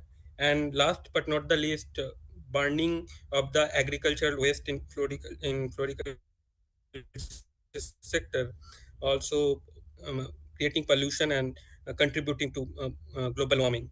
So, to address this complex set of challenge, we have proposed a very unique and innovative integrated circular and climate resilient model, which have three main components. In the center of this model is a biochar pyrolysis unit, and the idea is to collect floriculture waste from the study area, which will be also complemented by vegetable waste as required.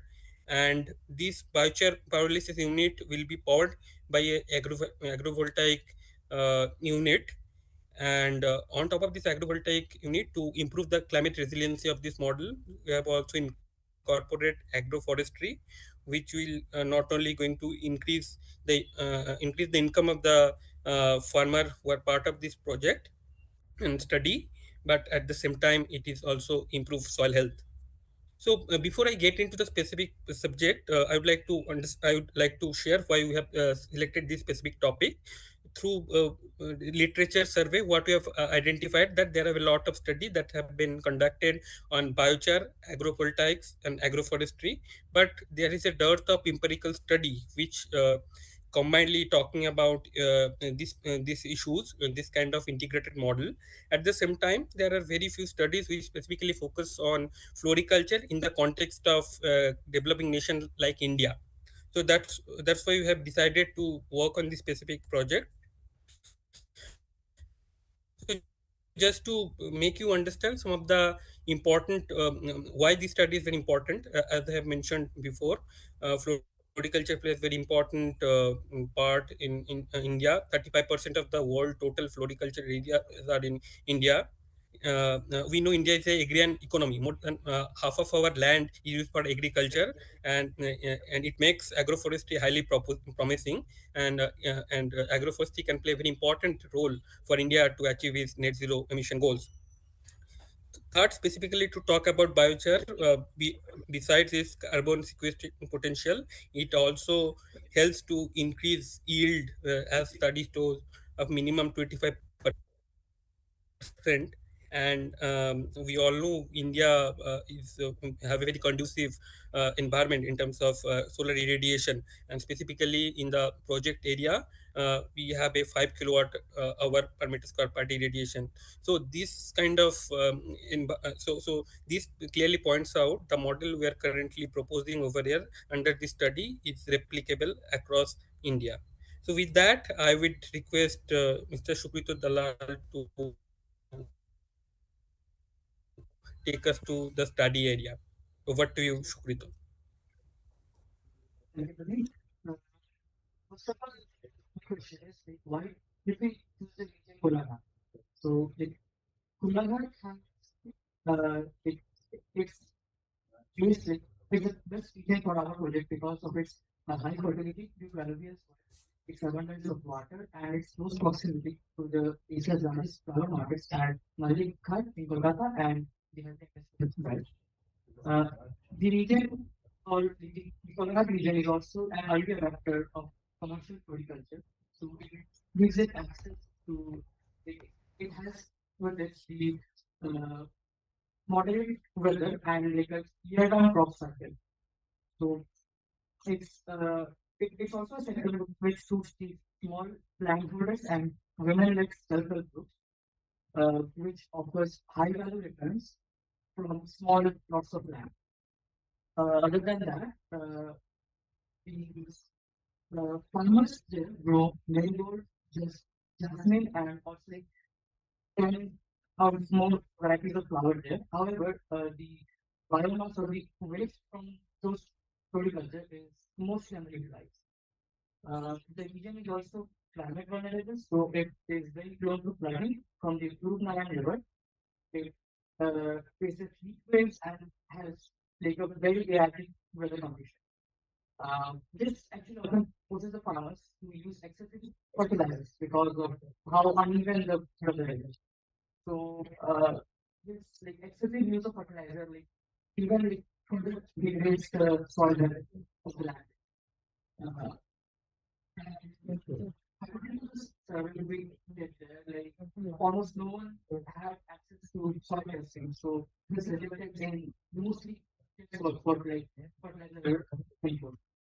Other than that, the major issues in this land, most of them can actually be sort of mitigated with by because of its the capabilities of improving soil fertility, uh, reduce- uh, restoring soil fertility, its capabilities of improving water retention and reducing the chemical inputs needed in the land. So it's a strong fit for the Indian scene. Our partnership with Kolkata LPC there, with their strong hold on the region, enabled for a smooth engagement and farmer outreach. We next slide, please. Uh, we adopted for an exploratory case study approach, combining field survey and techno-commercial modeling. Over 2 days, I engaged with 12 farmers there to interactive sessions and structured question is with around like from a pool of 50 farmers who were interested in sustainable farming.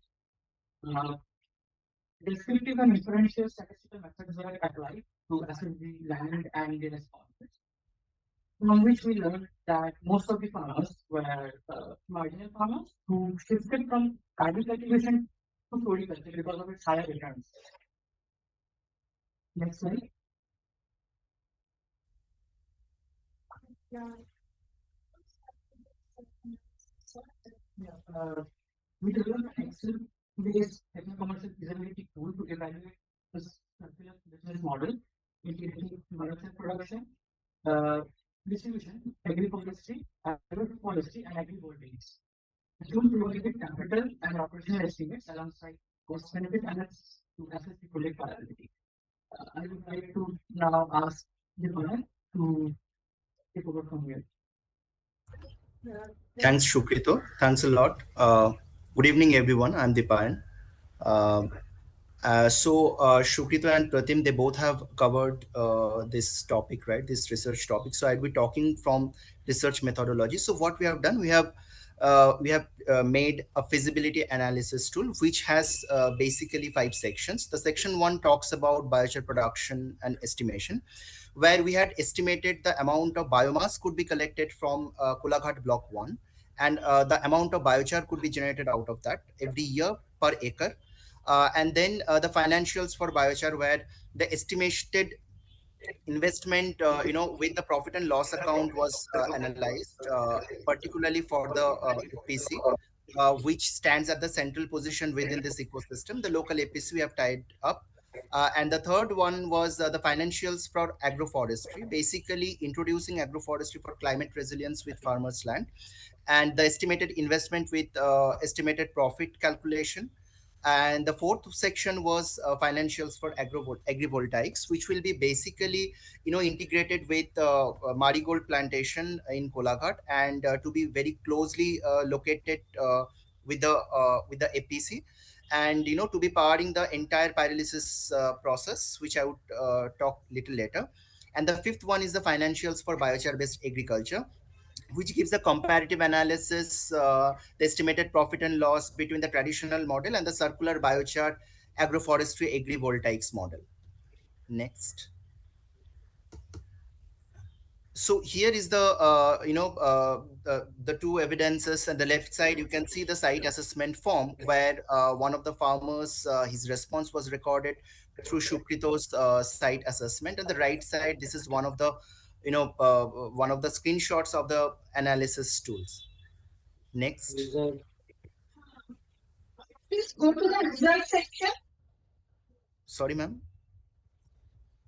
Just go to the result section. Actually, we are running out of time. So go to the result section and continue. Result, just next result section.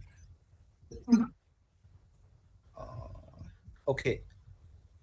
Yeah. So, hello. Am I audible? Okay. So this is the result where through our collected data, 2-3 things were very evidently we found. One was the average collection of biomass would be approximately 2.5 ton per acre per farmer. And also we found that with 95% confidence interval, that minimum 76% farmers within these blocks, they are interested. And counting the farmers from marginal farmer to large farmers, if the minimum landholding is around 5 kata and maximum is around 1.5 acre, the land allocation would be minimum 2.61 kata to 14.25 kata per acre, sorry, for biochar application. And so this was the main finding from the assessment. And then in the proposal, what we have done was next.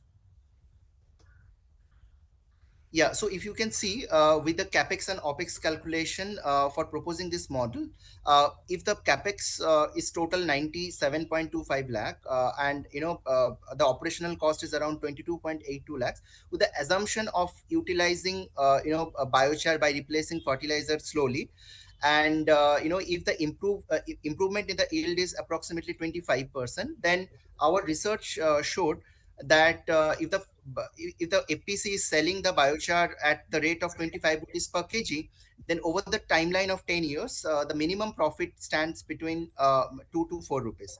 So it's a profit making process with an assumption that the capital investment has to be supported by the local CSR or viability gap funding. Next. Yeah, so this is the financial viability analysis, where the primary objective here is to demonstrate a small scale pilot to validate the operational viability of the integrated circular model, which necessitates the viability gap funding support or VGF. Here you can see in the left side that with the investment for the capital investment, if 81.5% VGF is supported, then it gives the positive NPV for the within the 10 years of timeline. And that is applicable for both the units, the biochar generating unit and the agrivoltaics. If it is only applicable for the biochar production unit, along with the electricity is taken from the local grid, then the viability gap funding is 75%, with a positive NPV. And in the right side, if you see, there are two graphs. It's from farmers' perspective. If farmers are using biochar, as a in the replacement of traditional chemical fertilizer, then they are having a profit margin which is 1.77 times to 3.52 times over 10 years, comparing the traditional mechanism. So this is the outcome of this research process. And next is the references we have taken. And this is all about our research. If anyone has any question, we are happy to answer. Thanks. Protein and sugar. So, all of you have done a very good job. Well, Professor Dr. B.K. Chaudhary will hand over the reminders to them. And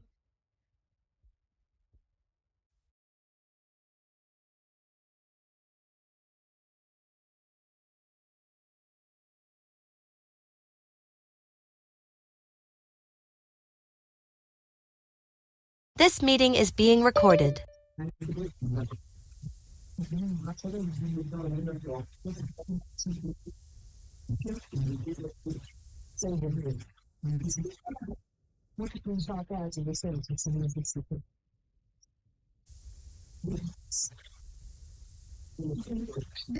percentage model and institute company.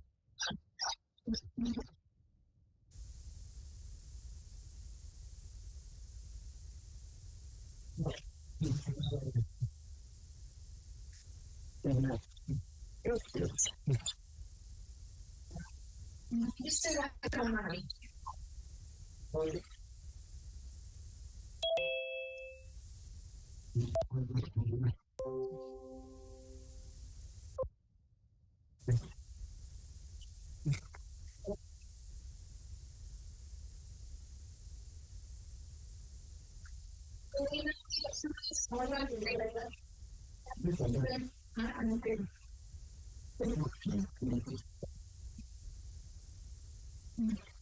So now we are going to this concluding part.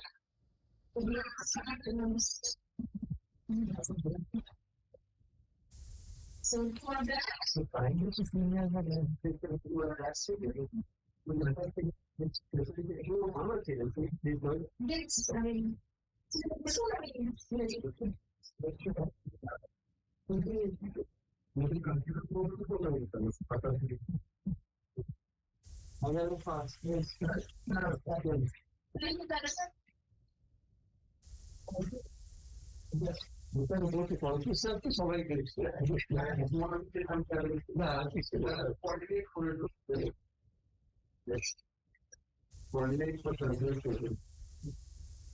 So we thank again our director. He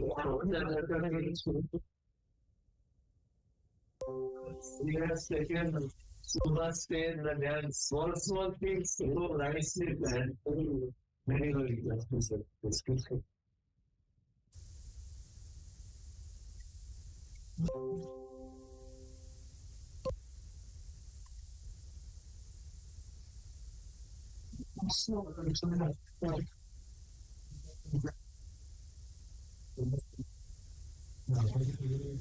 At the time that this never happened, only because of the data. Virat जी नहीं एक group photo ले लेते हैं जितने लोग हैं सुबह जी नहीं आओ सब let's have time to like नहीं भावना जी come on everyone is now ये हम लोगों के लिए गोल्डन अपॉर्चुनिटी है सुबह जी है और उनकी टीम है आई आप मिले नहीं ना जो मतलब जो अदानी के फलाने का होते हैं साइंस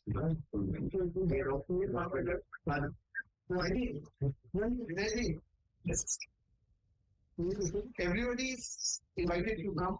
Yeah. At least.